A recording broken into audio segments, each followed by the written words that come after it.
Good morning, you're watching HORNBILL TV's Morning Pulse.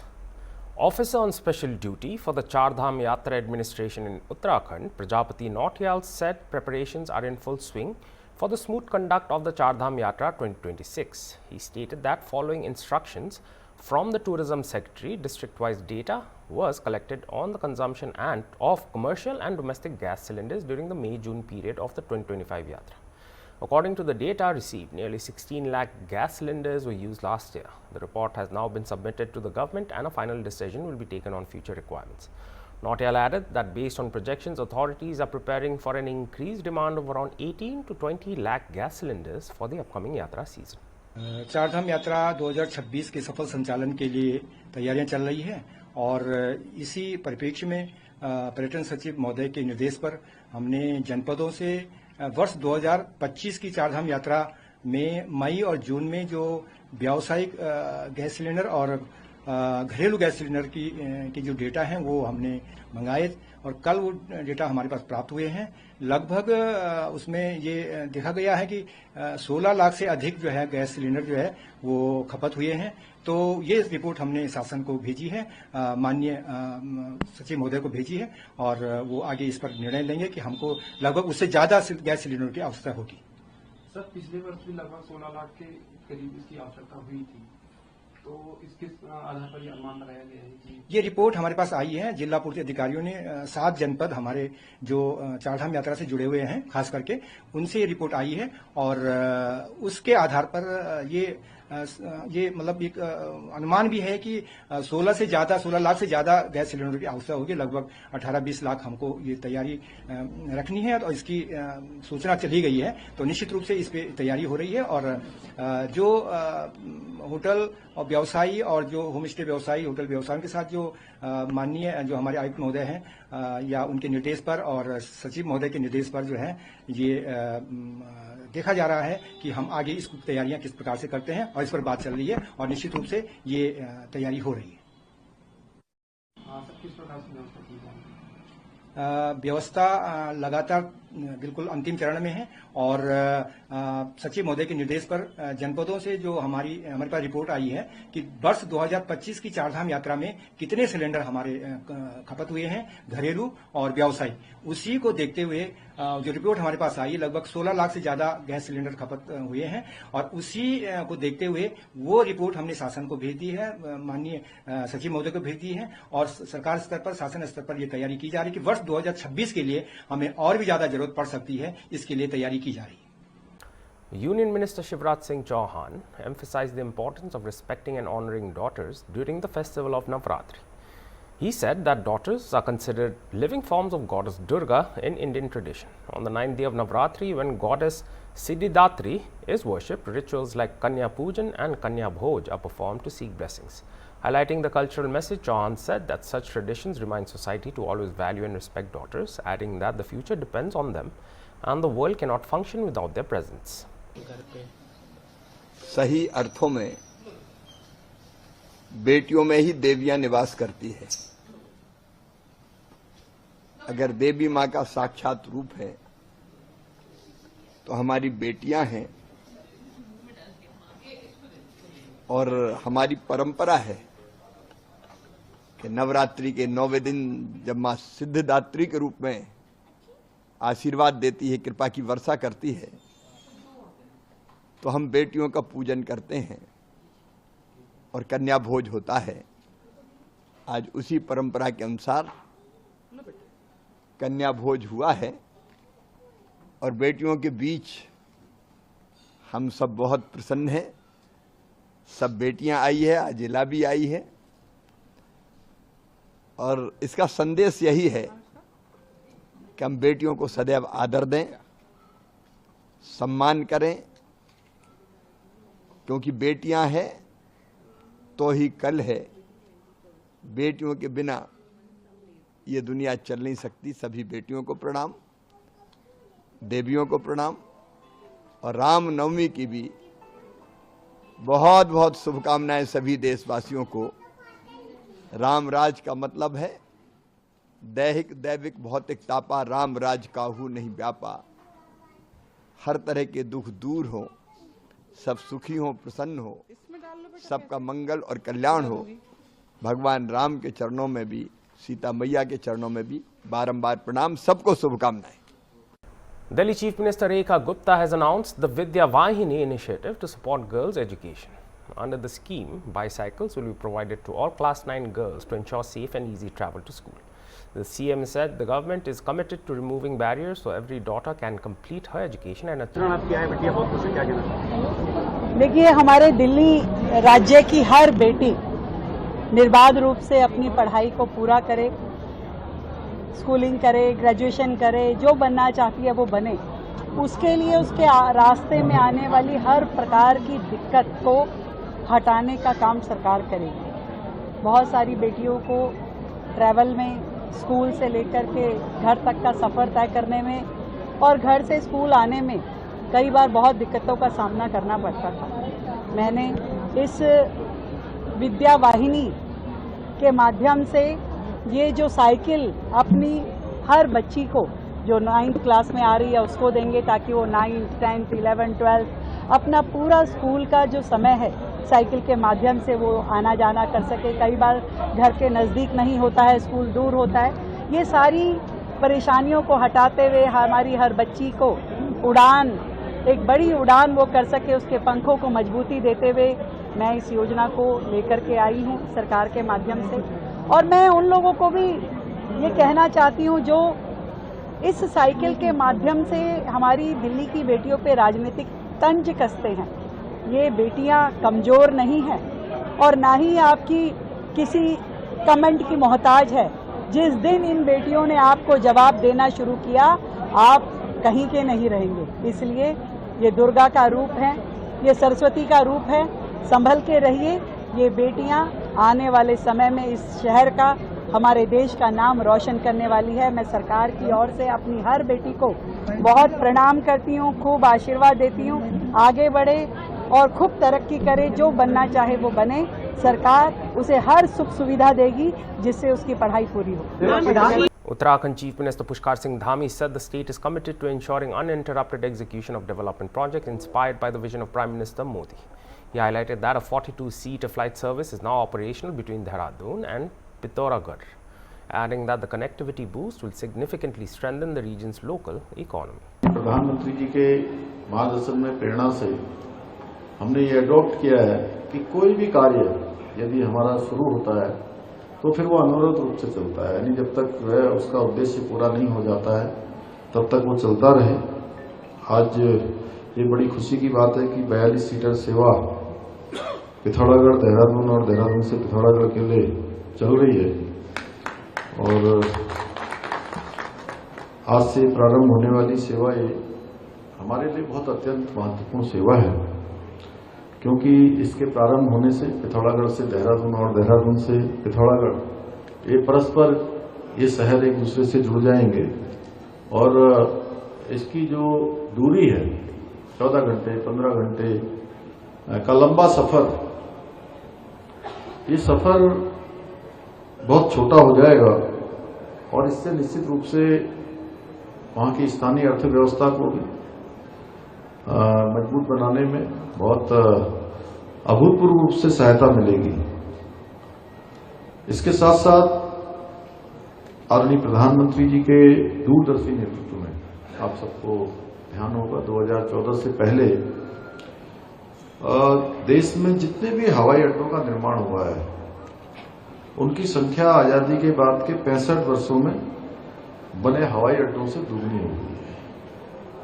यानी कि इस कालखंड में पिछले 11 वर्षों में अभूतपूर्व रूप से हवाई अड्डों का निर्माण हुआ है।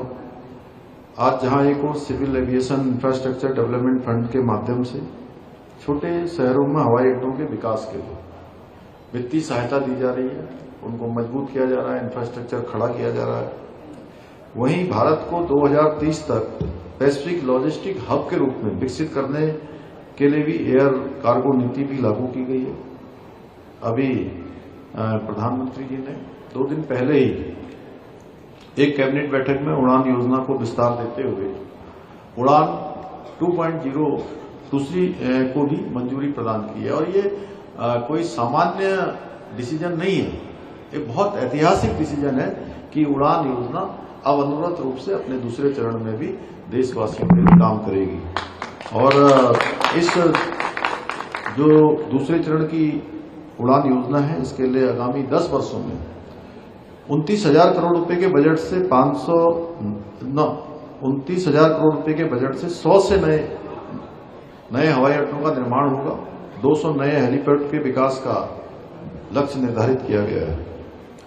On the West Asia conflict, Congress MP K.C. Venugopal criticized the centre, saying the government's stance remains unclear. He said the all-party meeting was convened too late and stressed that India should maintain a neutral position. Venugopal also noted that India's traditional role as a mediator in global conflicts appears to be missing in the current foreign policy. India government has a tradition for intervening in the war-like situations, wherever the war happening. Our stand was very clear. All earlier occasions. Unfortunately, that stand is missing nowadays in India's foreign policy. Everything, at least government has to convene this type of all-party meeting earlier itself. They delayed it. Our stand is very clear. Whenever this type of situation comes, India should keep its stand as neutral. But Pakistan mediating the issue, opposition raised this, and why we are lacking, even countries like Pakistan are there for mediating between the two countries. Why a country like India is not given opportunity? Why we are not? I didn't got your question. Sir, on the issue, Pakistan was mediating between the two countries. Opposition members raised this issue. So, government is saying we are not mediators. That role of India to mediate between countries to stop the war is completely vanished. India government is now partisan, therefore they cannot mediate. Nobody now agree India as a mediator. Our request, India should mediate. India earlier used to do all these things. Our government has a tradition to mediate. Now our foreign policy is missing that. That's what I want to say. Last question. Yesterday, Rahul ji addressed the rally, Congress president addressed the rally. Today, Chief Minister is coming up on Congress, saying that Rahul Gandhi doesn't even know the basic things in Kerala. That The B team of BJP. They are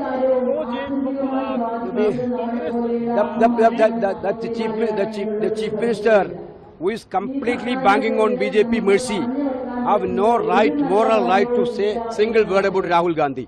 A country know about Rahul Gandhi, Kerala know about Rahul Gandhi. This type of low-level attack against Rahul Gandhi, people of Kerala will give a befitting reply to Pinarayi Vijayan. We don't want any certificates from Pinarayi Vijayan for Rahul Gandhi. We know Rahul Gandhi, Kerala know Rahul Gandhi. That's all. On the 2026 State Assembly elections, DMK spokesperson Kanimoi NVN Somo downplayed a recent opposition rally and criticized the AIA-DMK candidate list for lacking representation of women and Dalits. She said the DMK has fulfilled its welfare promises and expressed confidence that the party and its allies will win over 200 seats, forming the next government with a Dravidian model 2.0. See, I wouldn't call it a big rally yesterday. It was a very prepared one with the police permission and everything sort to, but still that was a very narrow road and I don't find that was a very crowded one. That is one thing. And they are at very much in a fast manner to say that yes, we have released the manifesto first, we have released the candidates list first, we have started a campaign. All this is not going to give us victory. How we take our coalition together. Yesterday, the list of ADMK had come up. I'm very sorry to say there was no women name on it. There was no Dalit name on it. Do you think all that is the right way of a list coming out from the big party without a name of a women representation, without a name of those people? And I think this and all speaks what they are. That is one. Next, about the manifesto. let us just do a comparative study about the DMK manifesto which was given in 2021 and the ADMK manifesto which was given in 2016. How much DMK had taken the strain to literally cover up all the manifestos. I think around 95% we have covered, only 35 are lying, and that also needs the concurrence of the central government. We have almost promised and given everything to the people, all the welfare schemes which was mentioned in the manifesto. Time and again I tell you, what was promised in 2016 is yet a big bazaar, and people have not reached it, like the free scooties, the free Wi-Fis, the free mobiles for the ration card. All these have not yet reached the people. And this, as always, in the coalition where they belong to the BJP, the big Jumla word which was told by the Home Minister, which we should not forget, 15 lakhs in each account. I don't think, did you get it? I have not got it. Still people are looking at that. And he called it as a Jumla in the parliament itself. I think it all shows they are not able to keep up with the people. They are not able to run the show with the people. They are not able to stand with the people. See, any governance, as Aringaranna always says, for the people, by the people. I think we should stand for them. I think their manifesto doesn't suffice that. Their candidates list doesn't have a women or a reservation in that. All these things, I think it is a big failure. And not only that, people or like for example Annamalai, T.T. Vidyanagaran, Vinod Vijay, S.J. Surya, all these people are not going to contest. So this shows already they know they are going to get defeated, and they don't want to contest in the elections and run away from that. So this gives us a positive note that the Dravida Munnetra Kazhagam and his allies will thumpingly win the 2026 election with 200 plus seats, and we will form the Dravida Model 2.0 version. Thank you so much, ma'am. Chinese ambassador to India, Xu Feihong, on Thursday highlighted the growing influence of Chinese digital culture among Indian youth, stating that products such as online games, web series and online literature have increasingly become part of their daily lives. Speaking at the China-India Youth Dialogue, Xu said that since arriving in India 2 years ago, he has observed the rising popularity of China's new trio of cultural products, online games, web series and online literature among young Indians. He noted that these digital cultural exports are gradually finding a place in the everyday lives of Indian youth, reflecting expanding cultural exchanges between the two countries. I can't help but reflect on my own youth. At that time, our understanding of the world was far less rich and vivid than it is for young people today.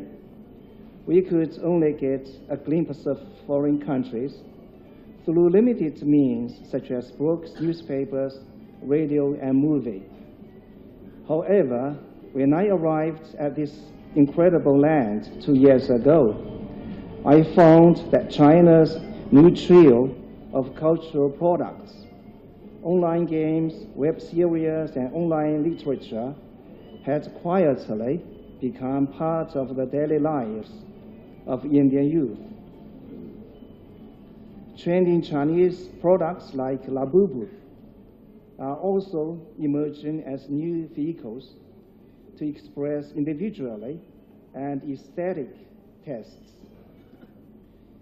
Meanwhile, Indian yoga, delicious cuisine, and aromatherapy are gaining popularity among Chinese youth through platforms like Douyin and Red Note. All this has deepened my conviction that cultural exchanges can transcend mountains and seas and illuminate the path of understanding and friendship between the young people of China and India.